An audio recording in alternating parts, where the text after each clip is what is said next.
class. Today we talk about how can you fix this problem or know how you can do that on your Tendermint app. So all you have to do, so you just click here on settings, click on it here.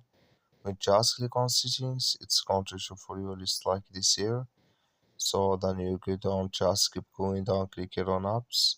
Come to apps list here, and there you're looking for Tendermint app, or just click on search. Then here add Tendermint, just click on it.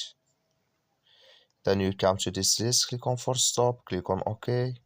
Then you go down, just click on storage, come to storage list here, just click on clear cache. Then all you have to do, you just go to your Play Store, click on it here, and here you search for Tendermint. It's going to show for you like this. You will find here, if you click on it, then it's going to work with you.